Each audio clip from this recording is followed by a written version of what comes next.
going on, guys? So right before the video starts, just wanted to tell y'all that From Ashes to New's new album is coming out on August 28th. They forgot to mention it because the conversation was so good. Enjoy the video.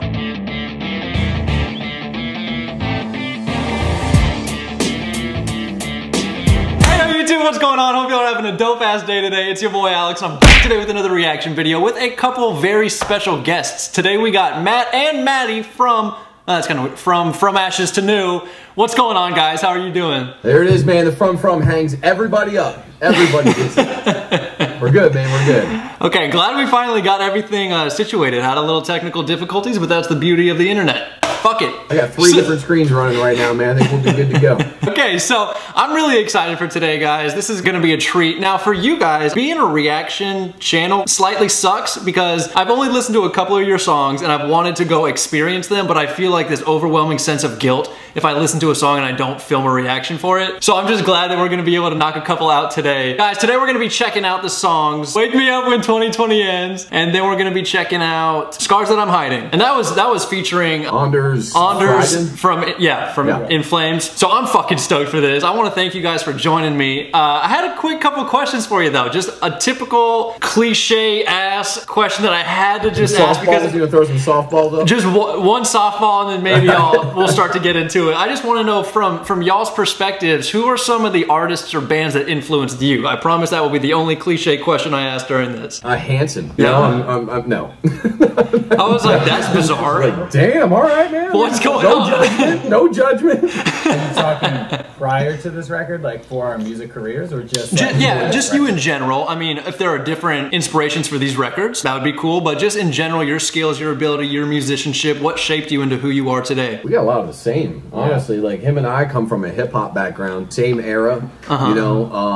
I'm big into, Eminem was huge for me when I was a kid. As well as me. I love Pac and Biggie. Bone Thugs kind of crossed me over I grew up in like a Christian household, so my parents were mind blown when they were like, what is Bone Thugs and Harmony? You know, so they kind of brought me over, and then, you know, the bands from the nu metal era, kind of like what we do, like Linkin Park, Korn, Disturbed, and then you even get into harder rock stuff like Breaking Benjamin. And then I love some metal stuff like Asking Alexandria, Older Mice and Men, like all over the board, man. I'm inspired by good music. I listen to everything. Literally pretty much everything. Got it. Maddie, what about you? We grew up in a country area as well, in the Amish, so we hop on our horse and buggies every once in a while and listen to country music. We've been on Rumspringer for years, man. So we listen to everything. I mean, Breaking Benjamin was definitely a big band for me after Linkin Park to learn drum parts. Linkin Park was a huge inspiration to listen to music and just like vibe with the music, mixing hip hop with rock, and then that sort of blend. But I always just kind of played my own beats to it. I just did like whatever I wanted or felt was cool. But then Breaking Benjamin was the thing that inspired me. Like, oh, I have to actually learn these parts. As a drummer, Travis Barker was definitely by far my biggest. Fucking love Travis Barker. Biggest inspirations. Yep. That dude is probably my top for sure. So yeah, just between his playing style, his abilities, and then just him as like an influencing public figure, just how he's kind of made his whole brand. Just inspiring.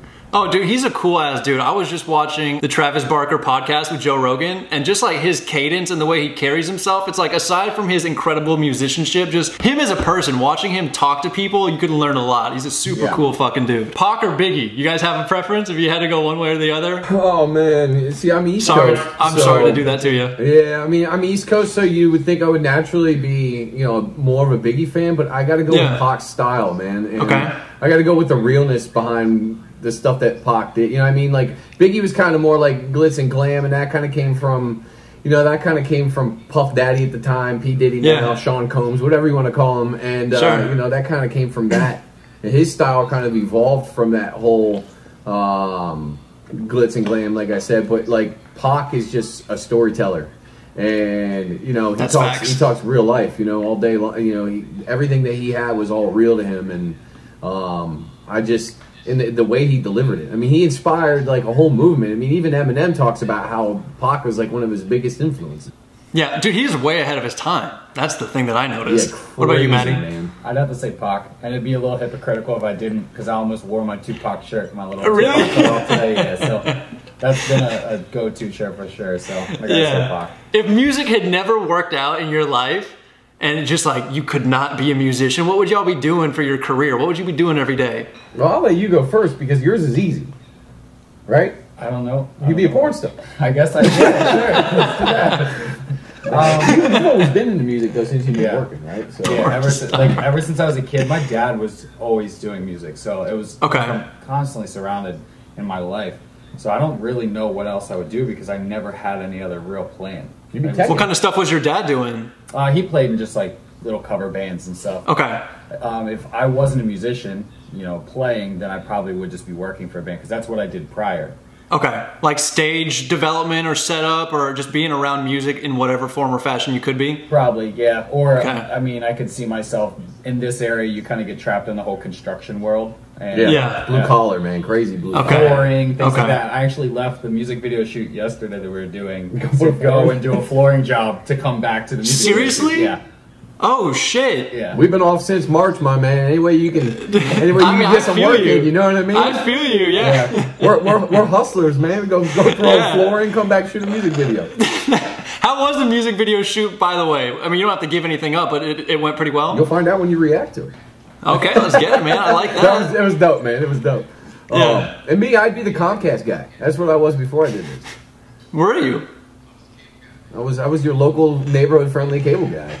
You know, so yeah, that's what I did. I did that for 8 years, and I just kept working on music, and like even everybody at the shop, they always called me Rockstar, and it was kind of, you know, they were being sarcastic most of the time, like, "What's up, Rockstar?" But because I never gave up on it, you know, I just kept pushing and pushing and pushing, and eventually one day it broke. Okay. So does that type of thing piss you off a little bit, or does it like essentially they put a chip on your shoulder, so you're kind of weirdly grateful for that type of shit? I don't know, man. I think it groomed me for the music industry, right? Because everyone's got something to say. So you know, it's not always good. It's not always bad. There's a lot of stuff that's right down the middle, and there's a lot of, you know, I mean, it's everywhere. So there was a lot of people who supported me. There's a lot of people who were like, yeah, right. You know what I mean? There's a lot of different angles. So I think that, you know, real life and being able to work a real life, you know, a real career that I had before this career kind of groomed me for what I'm doing now. So yeah, it gives you that perspective too of like, if that shit never worked out, what would have happened, you know? And it's just like makes you grateful. And that's what I'm like. I'm a lawyer during the day, but I'm like doing YouTube all fucking night. So it's like, it kind of gives you that perspective and that objective look to, it's like, I've experienced that 9-to-5 type shit, but I've also experienced like this creative outlet and being able to understand the whole spectrum. Same thing. Yeah, it's like I obviously had to grow up doing 9-to-5s, and out of high school, I tried to get in the music industry as soon as possible, but stuck in the 9-to-5, and I was miserable. I was like, this is not what I need to be doing. This is not for me. So I could only imagine if music didn't work out, I would probably be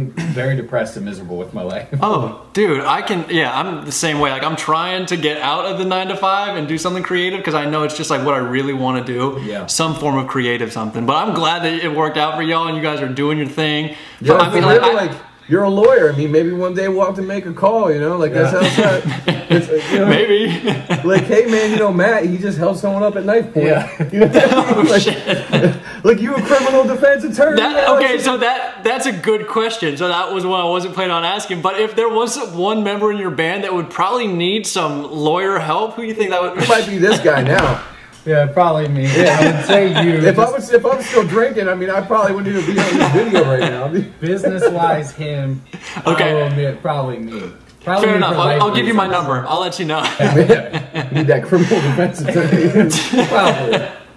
All right. Well, I appreciate you guys joining me today, and let's dive into this music because like I said, I've heard a couple of y'all's songs, but I've been saving them for reactions. So I'm excited to fucking dive into it because off of my initial listen and hearing you guys, I've been like, this is the type of shit that I'm looking for. I've been craving some new music and I'm excited, dude. So, hell yeah, man. So we're gonna be checking out a song called Scars That I'm Hiding. If you guys haven't seen it, link to the original video will be down below in the description. Go do it. If not, you're probably doing yourself a disservice. Although, I don't know, maybe not, we'll see. Let's see. Find out. We'll find out. We'll find out. This is fun, I'm already excited. Dad. Miss me already, huh? No, Dad. I dropped the gas party and there was a guy there. What? And he's following me now. Someone's following you? Yes, he's following me right now. Oh, shit.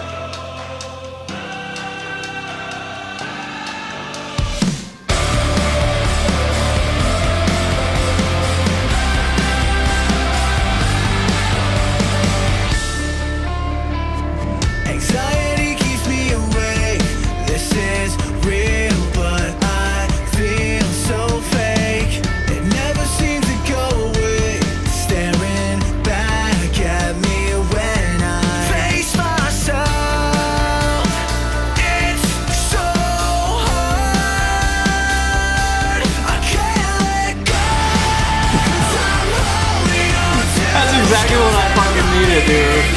We're actually in that movie.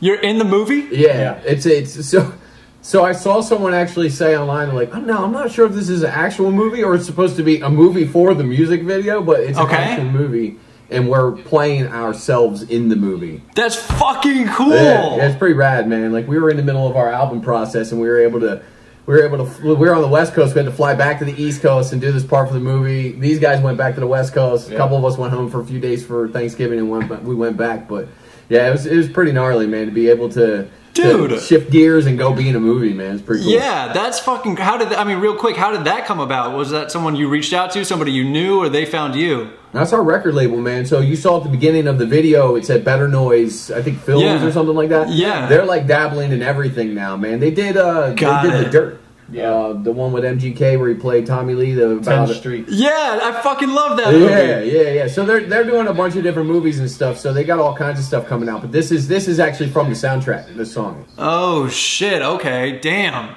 Dude, that's fucking cool. Wow. Okay, let's continue. That's fucking nuts, man. That's sick.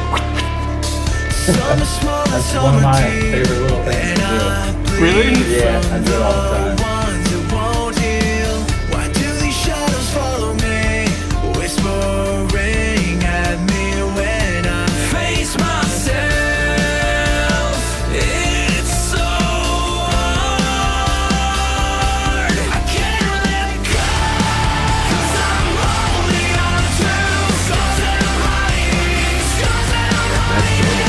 Damn. I always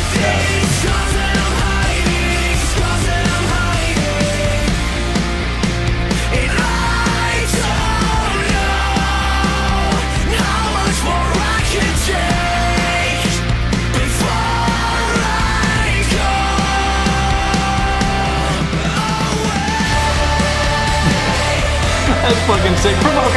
I was wondering, from a drummer's perspective, whenever you're, I guess maybe it's different shooting a music video than performing live, but whenever you're like performing live, what are you thinking about? Are you singing along with the lyrics? Are you more focused on just like the tempo? Like, what's going through your mind? Are you focused on the energy of the crowd? What's going on?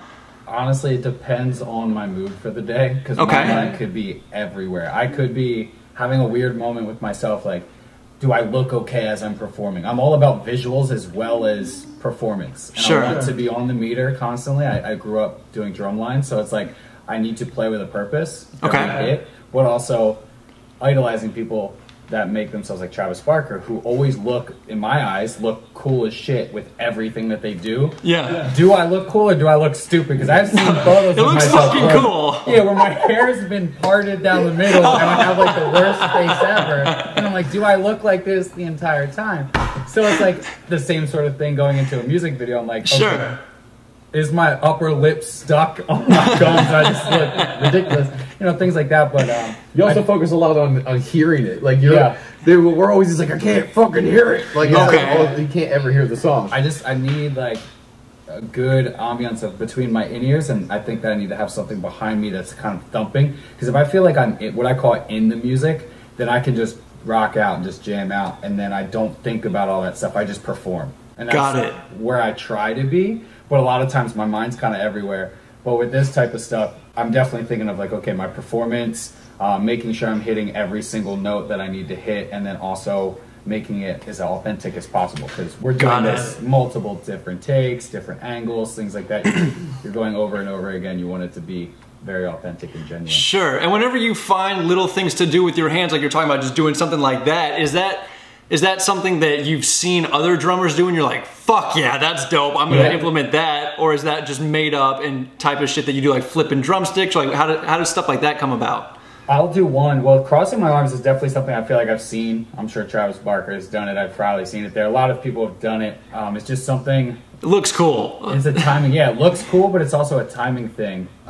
During the record, I had to do it in a couple songs because it was easier rather than going like this and then coming back in feels weird. So going like this and I can delay coming back keeps me in time. But it looks cool as well visually. I'll do one where I have the stick and I spin it a lot this way, so it spins kind of. Oh, that's around. fucking cool. But it's not because I'm intending to do it to make it look cool. My hand gets really sweaty after a while, and it's a grip issue. So if I'm not doing something with my left hand, it's just sitting there, it feels uncomfortable, so I spin it. I don't even know that I do it half the time, and it just happens. Damn, that's crazy. And I can't drum. It's just everybody's like, man, you spin that stick a lot, like you're just doing stick tricks. I'm like, that's not a stick trick, it's literally just for me to reposition where I need to on the stick. Like regaining your grip. Okay, I got it. Feeling more comfortable again. For sure. Okay, cool.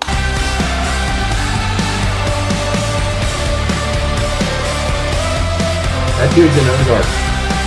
What? He plays Ross. Oh shit! Oh my god!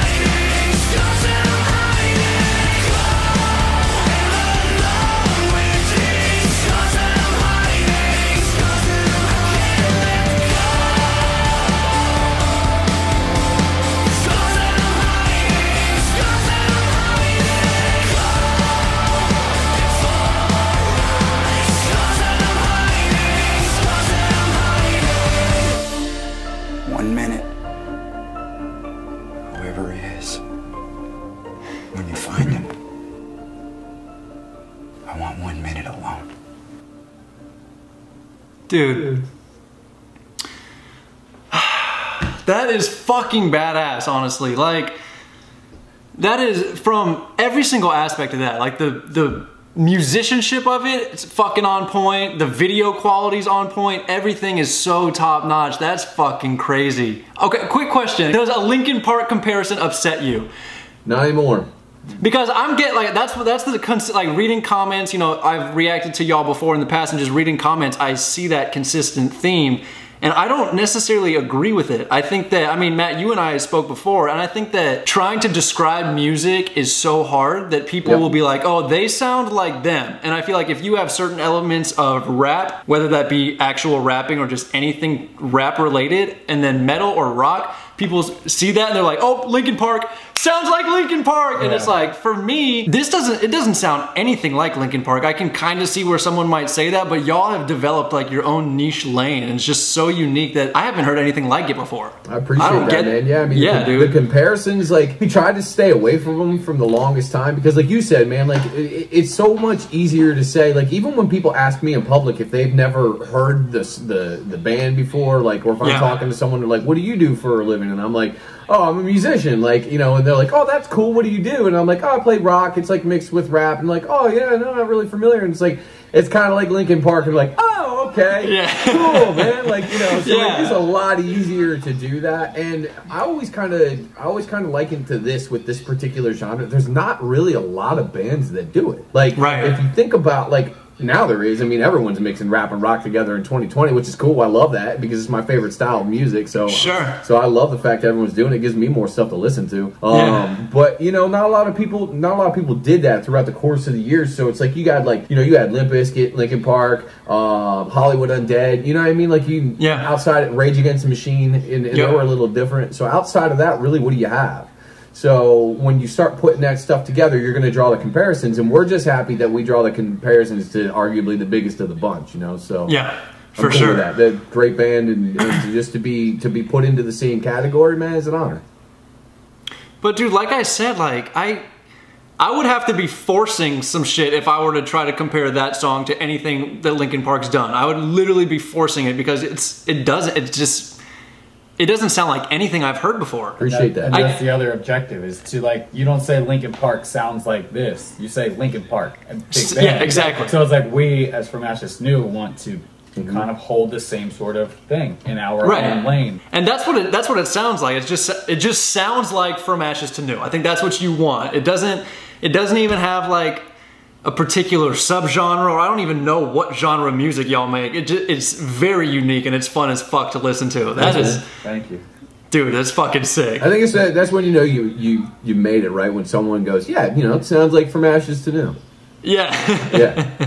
Yeah, essentially, but that's what you want at the end of the day, right? Like, oh man. Okay, so is it more fun for y'all to go through the process of doing music videos and recording the music or performing it live? What's the difference between those two things for you? I think live's more fun. Yeah, I'd say live. Really?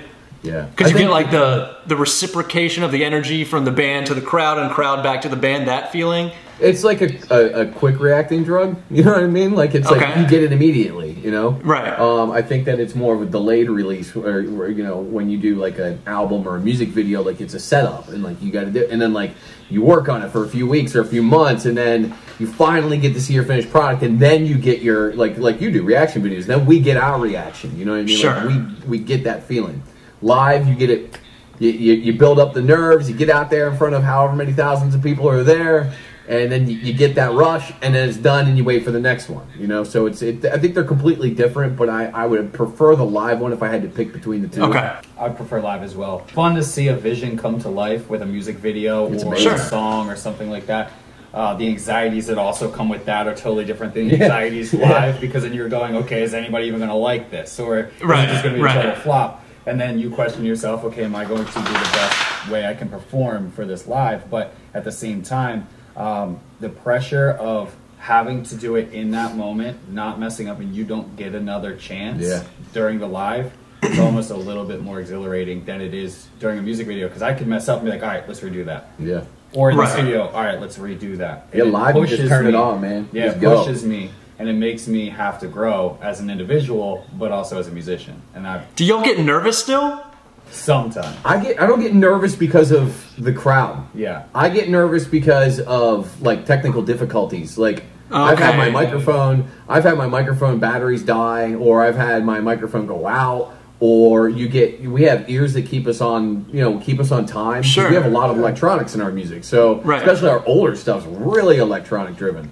So if that click like gets messed up, especially for him, you come off, like it's happened before, you come off the electronics and it's like you've got big electronic sections that are like, seconds off from what we're doing. It sounds like two different songs and we're just like competing against it. You know what I mean? So that's where I get more nervous at technical difficulties than I do anything else. And that's why I say sometimes, because I've had a beater fall off on my right pedal just recently on our last tour, and it completely fell off. And I play with a double kick. Luckily, I primarily play with the right, but I have the double for the older songs, and then just in case if that ever happens.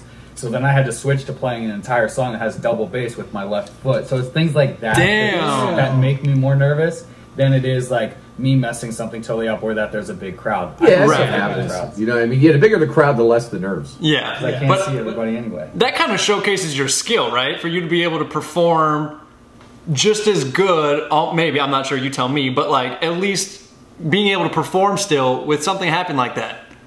We try to practice that as well. I mean, you can't always practice everything, but try to take into consideration, like, okay, let's be as calm and collected and understand as quickly as possible what's the alternate route that we can take to make this seem like nothing's happening. So we're internally freaking out, but nobody can ever tell. Yeah, got it. And if you look back at some videos sometimes, though, because I go back and I talk to him, like in the middle of sets, I'll walk back and you'll see me turn around and you'll see my head moving or something. Yeah. And he's like looking at me, like trying to figure out what the hell. I'm just like, what the hell is he talking about?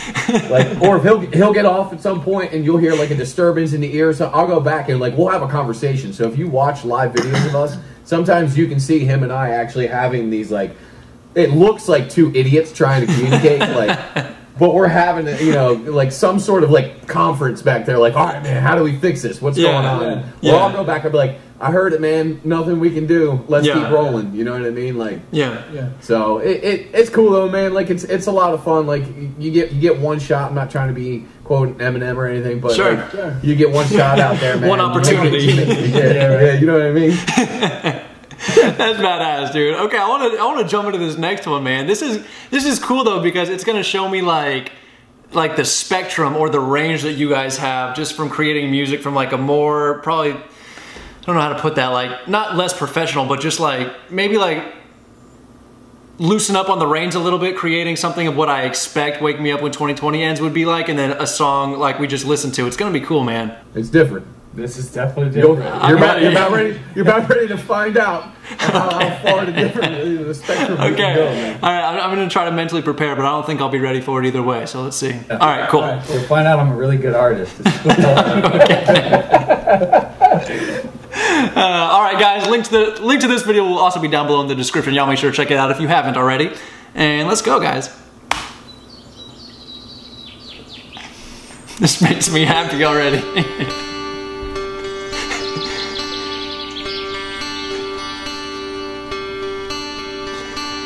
2019 is coming past. The whole world went to shit so fast. Wake me up when 2020 ends. I love this. Ruined all my summer plans, 'cause some guy in China ate a bat. Wake me up when 2020 ends. Panic is setting in. I head out to Walmart. Goes to Wegmans. Hand sanitizer and oh, what the fuck? fills my cart. Thought this year would be a blast. My abs hurt from laughing. I'm jobless, stressed and fat. Wake me up when 2020 ends. Stop playing. Music's still going. We're social distancing from friends, wearing masks and washing hands. Wake me up. It's like the saddest part. That dinosaur is too much, dude. Whoever's idea it was to include that, major props. It was dangerous. From Japan, wake me up when 2020 ends. How the fuck did y'all do that? How the fuck did you all get? What was that? Double-sided fucking thing? You can go in from both ends? Yeah. What the the double-sided hell? mailbox. I was like, you know, is there anything good in the mail anymore? Like, you go to the mailbox, it's just always bullshit. That's Dude. how I feel every time I open the mailbox. Like, Hey, fuck you, guy. yeah, here you go, buddy. Dude, I love this. This is fantastic. I'll binge some Netflix shows again. Tiger King's a star. And that bitch Carol Baskin should be put behind bars. And now most my days are spent trying to reach unemployment. Wake me up when 2020 That was a ends. They're like, what the fuck?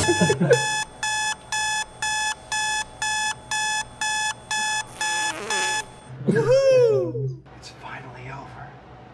You know what this means? Everything's gonna be okay. Call Matt is an idiot, and I hate him more than anything.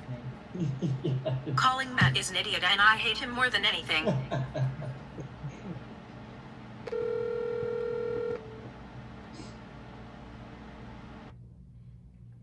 Hey, man. Dude!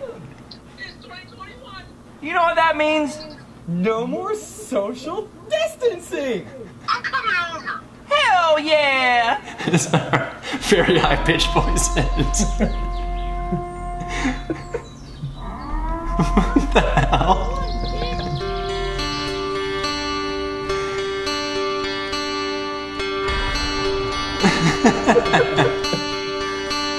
Wake me up when 2021 ends. Everything sucks, no matter what year.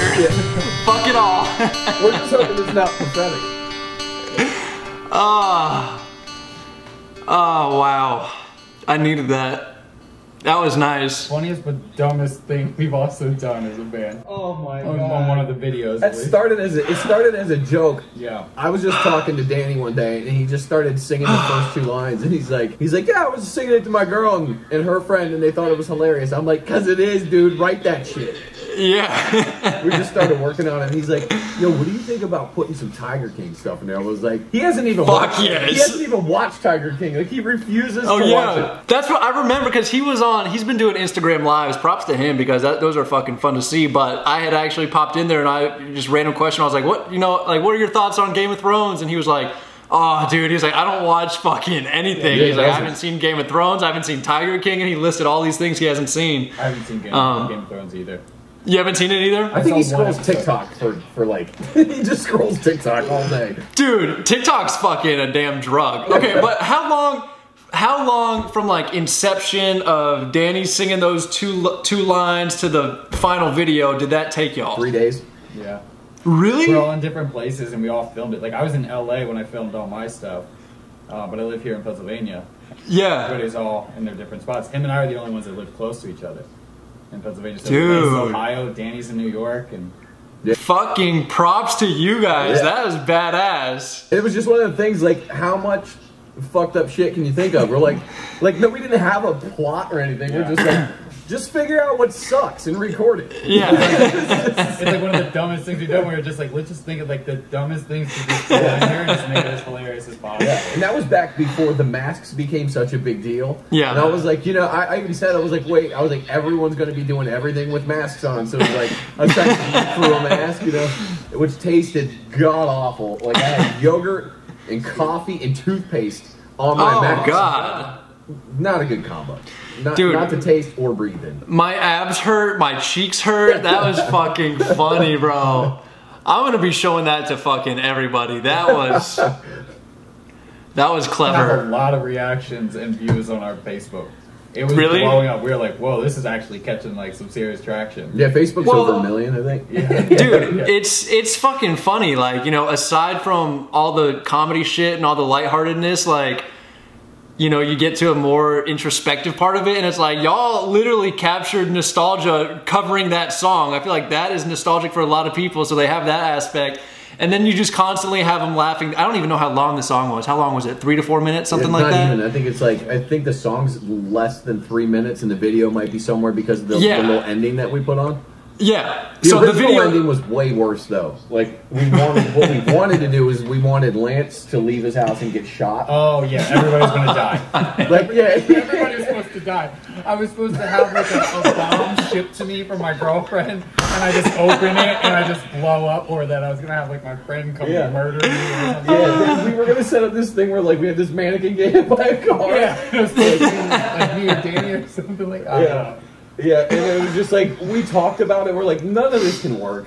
Like, we can't make any of this work. Just record whatever you want and just send it, and we'll just turn it into whatever we can, and that's what ended up happening. Dude, I love that. I had no expectations. I didn't know what the fuck to expect, but it was definitely not that. That was fucking funny. But dude, that's really cool, because even just from like interacting with you two on this, I probably haven't even been talking for 30 minutes, but like, it's super evident that y'all have a good fucking time. Yeah, and then like making that video, I bet, was probably maybe some of the most fun y'all have had in a while. I bet it looked like it. I died while editing, because there's a lot of stuff that I had to edit out too. Like, there was stuff like stuff that showed up on Lance's phone at the end that I can't even talk about in here, because it was just like, it's not bad, but it's hilarious. Like, okay, to the point where it's like, would our record label approve of that humor? You know what I mean? Like, so like, I was like, you know what? Instead of fighting that battle, I'm just gonna cut it out. But I'm just editing, and I'm dying as I'm going through. Like, when Matt first sent me his takes of me like, drawing, he's drawing. I'm like, that was another one. I was like, can we put this? You know what? Fuck it. Let's put it in there and see what happens. Everybody's like, why is so funny? Your pants down. Like, it's better leverage. And he did the whole sitcom, like when they came around with the camera. And you're like, hey. What's up? Oh yeah. But even from like, even going back to the, the scars that I'm hiding, like watching the video, it's like you can tell that there's a lot of good energy going back and forth between every member of the band. Like, the chemistry is on point, and I think that is super important. Like, how does that go from y'all's head? Like, do you think? because you guys have been in a couple of different bands, right? Like before From Ashes to New. So how does From Ashes to New and like the camaraderie and the brotherhood differ from other bands that you guys have been in? I mean, it's completely different. And that's the most important thing. Right. Because this band's gone through a couple lineups. Lineup changes, not lineups in general. Lance is the closest to an original member. I am an original member. Okay. And then Matt, I mean, basically came in, what, like a year or two after we started. Yeah. So, I mean, we've been together for a while, but it's definitely had different members. And the chemistry wasn't always there, you know? So it was... what a lot of people don't see is when the chemistry is not there, it hurts the band on the back end, you know? It hurts the band when you're off camera. Or you're off mic, you know what I mean? Like, you don't see all that stuff where you're trying to line things up and make things work, and you just can't because everyone's got a different vision or a different opinion. We call it too many cooks in the kitchen, is what we call it. So, but with this band, like, we all, I mean, for 95 to 99% of the time, we agree. It's that easy, you know what I mean? So, and it shines through in our live performances, it shines through in our music, and it shines through in our videos that you can tell we're just there and we're having fun, man. Yeah. And then, you know, a lot of people in the music industry that I've had the pleasure of speaking with kind of say that once, you know, everyone has that dream of getting signed and going to go tour and that whole thing, but it's almost like all those bands had more fun before all that stuff happened. When you get into the music industry, I feel like it kind of sucks the fun out of it, maybe. I've never been there, y'all could tell me that, but like, that just like speaks volumes of how important it is to like stick together and have fun as a band before anything else. Because shit's gonna hit the fan. Politics suck the fun out of everything, right? I mean, everything. For sure. You know what I mean? So I think that's what they're saying when you talk to them about, like, you know, getting the fun sucked out of it. This is always, when you sign a deal, like I was just saying about that video, there was stuff that was sent to me and I'm like, can I use this? And I'm just, I'm dying laughing. So I'm thinking everyone else is gonna die laughing, but you don't know, so you got to question that, and I think that that's where the fun gets sucked out of it, because it's like a natural reaction to something, and you're like, oh wow, I'm reacting to this. Everyone's going to react to it, you know. And then you have to question it. You got to go through another party. They got to question it. You have to be like, politically correct with everything. And you end up sucking the life out of everything, and that's what makes it less fun. You know what I mean? Yeah. But dude, we've got a newfound sense of control of what we're doing with our vision.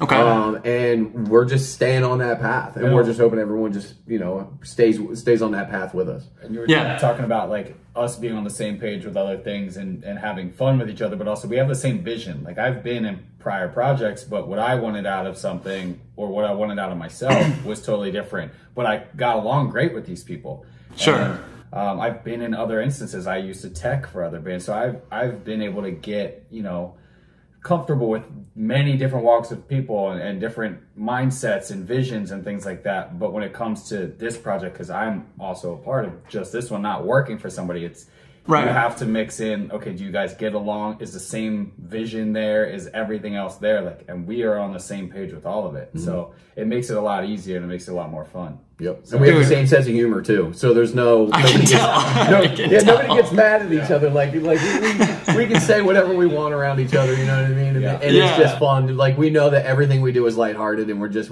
out to have fun and have a good time. Yeah. Well, it's a fucking second family for you guys, I'm sure, and it's just like it's so fun. First. Yeah. Yeah. I bet. If it's touring, it's like we spend more time with each other than we do anybody else. And for sure. I mean, just as you could look at us, like, we're all four different people, but because we come together with the same sort of personalities and visions and things like that, it's like we're all able to be ourselves and be as true to us as possible. And I feel like in other circumstances and past things, maybe some of us felt like we couldn't exactly be that. Right. And in this, that's where the chemistry comes in. And that's why it's just, and you know, I mean, Danny, we gotta slow his roll sometimes.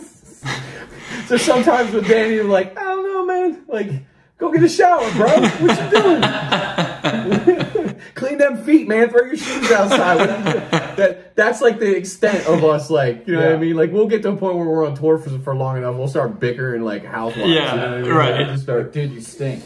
Come on, dude. Plus, he works out all the time, right? So it's like, get in the fucking shower. That's funny. Like, dude, it makes me feel like it makes me, like, watching y'all's videos and watching you guys interact, like I said, it makes me feel like I'm part of the band, which is like a huge factor. Like, for someone to listen to your music and relate to it is one thing, but for them to feel like they're actually involved in that process when they're not at all, that's like a game-changing type of thing that y'all have that I haven't seen in a lot of bands, which is really refreshing. Thanks, man. That's a big thing with our fans, dude. Like our fans consider themselves more. I've never, and we talk about it too because we've never really seen it with other fan bases. Like our fans are more like they don't even identify as fans; they identify as family, and it's like it's wild, man. Like because now you're just like, welcome to the family, you know what I mean? Like, and it's all about just having we're having a picnic, you know what I mean? We're having a cookout. Like everybody's over, man. We're all just hanging, and that's how we try to approach everyday life. Like, let's just have fun. You know what I mean? Like, our songs can get real serious. They really can, but at the same time, that's our therapy. You know what I mean? Like, especially for me, it's like, you know, I might have fun all the time. I have to have a moment of seriousness, right? Why not do it in a song? You know what I mean? And then in the behind the scenes, let's party. Let's have fun. Yeah, for sure. Y'all miss touring? I'm sure you do with this whole fucking Corona thing. Like so much. That's an understatement, my man.